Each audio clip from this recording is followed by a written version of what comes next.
Manas! Tudo bem com vocês? Eu sou a Thay, ou a professora colorida. E aqui nesse canal nós falamos sobre educação infantil. Gente, venho aqui no meu tripézinho segurando para falar com vocês rapidamente porque estava aqui eu desvendando meu canal e descobri um vídeo onde eu falo muito sobre a BNCC. E aqui no canal o que mais aparece é dúvidas sobre a BNCC. E, inclusive, estou sumida porque estou aí desenvolvendo um projetinho para ajudar mais ainda a vocês entenderem a BNCC. Então, eu vou repostar esse vídeo para vocês.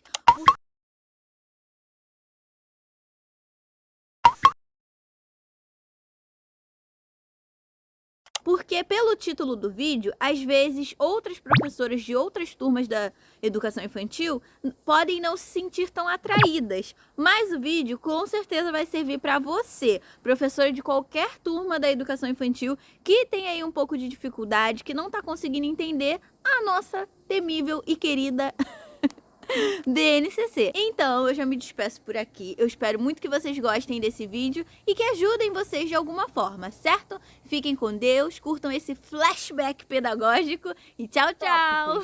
O primeiro tópico que eu acho assim pra gente dar o pontapé de partida é o planejamento. Como que eu vou organizar o meu planejamento alinhado à BNCC e de acordo com o que a escola deseja? Pra gente fazer isso, nós vamos precisar de a BNCC e o planejamento escolar. Mas o que é cada um desses dois? Primeiro, a BNCC é a Base Nacional Comum Curricular. O que ela faz pra gente? Mais especificamente para as crianças. Ela garante que a educação seja igual em todo o Brasil. Resumidamente, se eu tenho uma criança que estuda lá no Rio de Janeiro, num grande centro, e eu tenho uma criança que estuda no Rio de Janeiro, mas numa área rural, a educação delas, a básica, o arroz com feijão, deve ser igual. Claro que cada região, e até a BNCC nos informa sobre isso, tem que contemplar aquilo que é da vivência da criança. Agora, quanto ao planejamento escolar, o que seria esse planejamento escolar? Toda escola tem o seu planejamento anual, às vezes elas podem ter um planejamento mensal, às vezes pode ter semanal. E aí, nesse planejamento, é o que a escola deseja que você desenvolva ao longo do ano. Ali vão ter os projetos, ali vão ter sugestões de atividades, o que você precisa desenvolver de acordo com essa escola. E aí, você deve casar esses dois. Pegou o mistério? Por exemplo, a minha escola quer que eu trabalhe no mês de maio o Dia das Mães. Beleza, o Dia das Mães, a cor vermelha, dia e noite, os sentidos. Esse aqui entraria aí no planejamento da escola, o planejamento que a sua escola te entrega. Se a sua escola não te deu esse planejamento, algo de errado não está certo, porque a escola precisa entregar isso para você se nortear. Tem algumas escolas que o seu planejamento anual já vem alinhado de acordo com a BNCC. Mas assim como eu já falei aqui em outros vídeos, os planejamentos individuais de cada instituição, de cada professor, pode ser organizado de forma diferente. Então aqui não tem um modelo geral, mas a BNCC é para todo mundo. Então grava aí. A BNCC é para todas as escolas e o planejamento escolar é para sua instituição. Combinado? Simplesmente, a BNCC é o básico, é tipo assim, você precisa garantir isso aqui para os seus alunos e você pode viajar na maionese para fazer o que mais você quiser, mas isso aqui que eu tô te falando, você tem que fazer. Então, uma dica aqui de ouro, para você entender a BNCC, leia a BNCC, não existe meio melhor para você aprender. E é bom também você assistir vídeos, assim como esse aqui, mas outros ainda mais específicos para você poder entender melhor.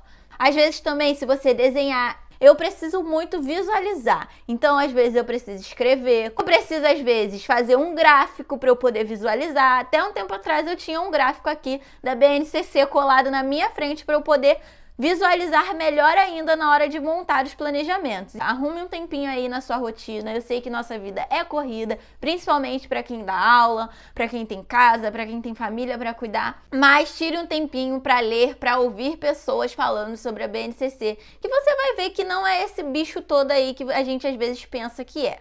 Então, nós vamos começar a organizar isso tudo. E até a BNCC fala isso pra gente no documento dela. Eu vou colocar aqui para vocês lerem.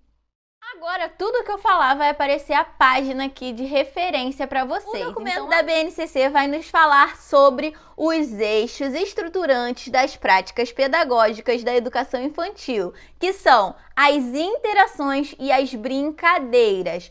Ou seja, os meus planejamentos precisam ter esses dois pilares. Interações e brincadeiras acontecem o dia todo numa sala de educação infantil, certo? Então, até aqui, cadê o mistério? Visualizar. Lembra da sua rodinha? Na rodinha acontecem as interações, onde nós conversamos com as crianças, onde elas conversam com os outros amigos ou então com outros adultos ao seu redor. Na rodinha acontecem as brincadeiras, onde nós chamamos elas para pular, para dançar, para brincar. Enfim, no documento da BNCC também nos é informado sobre os 6 direitos de aprendizagem e desenvolvimento que nós temos que garantir aos nossos alunos, que são conviver, brincar, participar, expressar-se, conhecer-se e explorar. Eu recomendo muito que você leia, porque aqui eu tô trazendo assim o resumo do resumo. Então assiste esse vídeo e vai lendo para você poder entender também e tirar aí as suas próprias conclusões. Combinado? E qualquer coisa deixa aqui nos comentários. E a BNCC também vai nos falar sobre a intencionalidade, o que eu falei até no começo do vídeo, do brincar espontâneo, do brincar livre. Nós precisamos ser intencionais nas propostas apresentadas às crianças.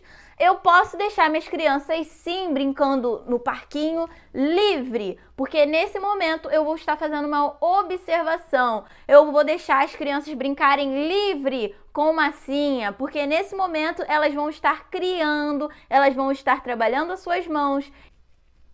Nós precisamos criar situações para que os direitos de aprendizagem e desenvolvimento aconteçam. Como, por exemplo, eu vou pegar aqui o conhecer-se. Eu vou colocar um espelho na minha sala, eu vou trabalhar aí a criança se olhando, fazendo careta, apontando as partes do corpo. Ela tá ali se conhecendo. Quando eu trabalho a identidade, o seu nome, ela também está se conhecendo. Então, houve aí uma intencionalidade quando eu coloco um espelho na minha sala.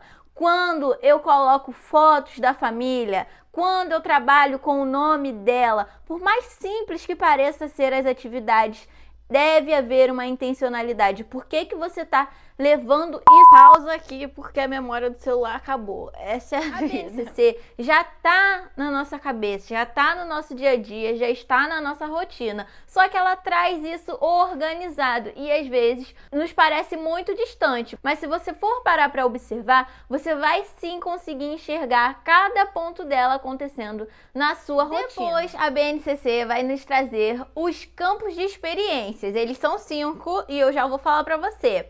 Mas aí o que são os campos de experiências? Eles são os saberes e conhecimentos fundamentais a ser oferecido para as crianças. A BNCC mesmo traz as especificações de cada um dos campos de experiências para você poder entender. E aí nós temos os 5.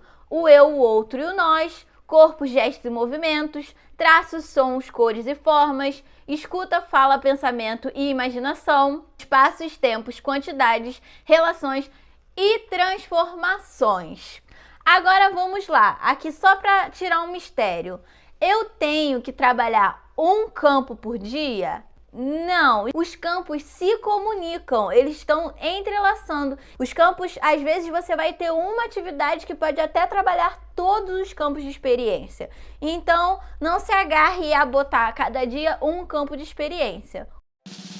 Se você chegou até aqui, é sinal de que você está gostando desse conteúdo. Então, verifique se você é inscrita, ative o sininho, deixe seu like e também deixe um comentário. Vamos lá! 1, 2, 3 e já! Os campos de experiências vai se relacionar com os objetivos de aprendizagem e desenvolvimento. O que acontece aqui? A BNCC dividiu creche e pré-escola. E dentro desses grupos temos 3 outros grupos de crianças por idades, que são os bebês, as crianças bem pequenas e as crianças pequenas. Agora vamos entender aqui. Se eu tenho os campos de experiências e tenho 3 grupos de crianças diferentes, com idades diferentes e com necessidades diferentes, eu tenho que ter uma organização desses campos de experiências que atendam a esse grupo especificamente. Por isso que nós entramos aqui nos objetivos de aprendizagem e desenvolvimento para cada um desses grupos. É onde aparece lá aquele monte de código que nós ficamos doidas. Então, nada mais é do que isso. Se eu tenho uma Tayaninha com 1 ano, eu tenho uma Tayaninha com 3 anos, eu tenho uma Tayaninha com 4 anos, cada uma dessas Tayaninhas vai precisar de um objetivo nesse período da sua vida. Então, por isso que vem esses objetivos de aprendizagem e desenvolvimento. Só que, atenção, a BNCC também nos alerta que nós não precisamos, não devemos ficar rígidos. Se eu tenho uma criança no grupo de crianças pequenas que não está acompanhando os objetivos de aprendizagem que a BNCC nos trouxe, eu posso ser flexível e adaptar a realidade dessa minha criança. É o olhar individual. Agora eu criei o momento Não Fique com Cara de Nazaré diante da BNCC. É o seguinte, eu pedi para as minhas seguidoras lá do meu Instagram e coloquei aqui também no nosso canal querido, que vocês mandassem dúvidas que vocês têm em relação à BNCC. E uma delas foi a quantidade de códigos infinitos, que eu acabei de responder. Esses códigos eu vejo como para nossa organização e para a gente saber ali aonde se encaixa o nosso grupo de crianças, a nossa turma. Tem uma turma de crianças bem pequenas, eu não tenho que estar ali olhando os códigos das crianças pequenas. Só se eu ver que eu tenho um aluno que ele tem esse interesse, que parte da criança esse interesse por algo a mais, e também ao contrário, se eu vejo que eu tenho um aluno que não está ali conseguindo atingir esses objetivos ali das crianças bem pequenas. Por isso que eu digo para vocês a necessidade de termos a BNCC em mãos. Tem ela no site, no Google você pesquisa lá, BNCC Mac, que vai aparecer uma para navegação, para você ver sem precisar baixar no seu computador, e uma que você pode baixar no seu computador. E você também pode imprimir a parte lá da educação infantil, porque vai facilitar muito. Se você precisa alinhar a BNCC, porque eu digo preciso. Lá no começo do vídeo eu falei que algumas escolas já fazem o planejamento anual que o professor precisa consultar para montar o seu planejamento individual para sua turma. Já fazem alinhada a BNCC, então não tem essa necessidade. Mas algumas escolas exigem lá tudo direitinho, os códigos, e enfim. Então, é legal você ter esse material de apoio para você fazer. Senão vai ficar algo muito distante, você vai pirar o cabeção realmente e não vai conseguir entender. Nosso próximo tópico é o seguinte: como pensar e escolher as atividades. Lembrando que aqui eu estou falando de uma turma de berçário, mas serve também para você que está chegando na educação infantil. E aí, me mandaram essa pergunta aqui: como planejar aulas com base em coisas que as crianças mostram interesse? Vamos descobrir! Vou botar aqui para vocês poderem ler. Pausa aí o vídeo, leia com calma, para a gente poder evoluir aqui para o próximo ponto que eu quero trazer para vocês. O que eu entendo aqui? E também como responder essa pergunta. Eu preciso saber aquilo que faz parte da realidade do meu aluno, aquilo que faz parte da vida do meu aluno, da sua família, ainda mais quando falamos das crianças bem pequenas, que é a família, que é a escola, que são aquelas relações mais próximas que fazem sentido ali para a criança. Vou dar aqui um exemplo para a gente poder entender melhor. Quando eu falo de crianças bem pequenas, lá do berçário 2, que é aqui o eixo do meu vídeo, eu quero trabalhar a cor vermelha. Aí, um dia, eu vou levar uma folha para minha criança pintar a cor vermelha, no outro dia a mão vermelha, no outro dia o pé vermelho. Pode acontecer isso? Pode acontecer isso. Mas veja a diferença, de acordo até com o que a BNCC nos fala, de eu criar experiências, vivências, atividades que a criança possa se expressar ali, como, por exemplo, a festa do vermelho, um lanche com frutas vermelhas. As crianças vão estar explorando aí os sentidos e nós já sabemos por meio de estudos que as crianças aprendem, e nós também aprendemos muito mais quando nós temos as sensações, quando os sentidos são trabalhados, são envolvidos na aprendizagem. Então eu posso levar para trabalhar o vermelho, além só da pintura, que eu não estou excluindo, eu posso levar o lanche do vermelho, eu posso pedir brinquedos do dia a dia das crianças que são vermelhos, roupas vermelhas, festa do vermelho, enfim, levar a criança para o mundo do vermelho. Sobre isso que a BNCC nos mostra quando ela fala que devemos contemplar ali o que a criança demonstra interesse. Nós precisamos começar a trabalhar isso na nossa cabeça, que nós precisamos oferecer experiências ao longo do processo para chegar lá no registro da atividade. Por exemplo, aqui falando de crianças maiores, né, de crianças pequenas, no caso aí da BNCC. Elas já estão aprendendo as letras e, enfim, eu vou ensinar a letra B. Eu vou chegar na minha sala, vou abrir o livro, vamos falar da letra B e tananã. Aconteceu ali alguma coisa, mas olha a diferença. Quando eu quero ensinar a letra B, eu faço o dia da letra B, eu coloco as minhas crianças para fazerem um bolo de banana, a gente trabalha a receita, o gênero textual, a criança tem contato com os materiais para fazer esse bolo, ela vai estar explorando ali o tato, o paladar, o olfato, o barulho que os utensílios domésticos fazem, enfim, nós vamos estar marcando ali uma experiência e no final desse processo, vamos sim lá fazer o registro, a letra B, porque é importante também para a coordenação motora fina ali, para trabalharmos ali a escrita da criança. Hoje em dia nós temos um caminho muito mais prazeroso para essa aprendizagem, consegue entender? Outro exemplo aqui, usando aí um planejamento que fale sobre animais. A gente já parte direto para o leão, para o elefante, para o hipopótamo, enfim.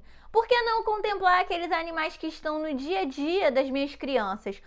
Quando eu falo de crianças que moram na cidade, quais são os animais que estão aí todos os dias na vida delas? Pelas ruas, em suas casas, nas pracinhas, os cachorros, os gatos. Alguns bairros têm os macaquinhos, tem as araras, tem diversos passarinhos. Por que não começar contemplando esses animais? Que a criança vai falar, caramba, eu vejo cachorro, eu vejo um gato, minha vizinha tem um gato, eu tenho um gato. Agora, quando nós falamos de crianças de uma área rural, hoje eu moro numa área rural. Aqui é comum ter muita vaca, ter galinha, ter pato, enfim, muitos passarinhos. E aí, por que não começar a falar dos animais por esses animais que as crianças têm um convívio? Aí você pode destrinchar vários outros assuntos até chegar lá no leão, no hipopótamo, no elefante. Não é que seja proibido, é que é mais prazeroso a gente começar a entender a partir daquilo que eu vivo, a partir daquilo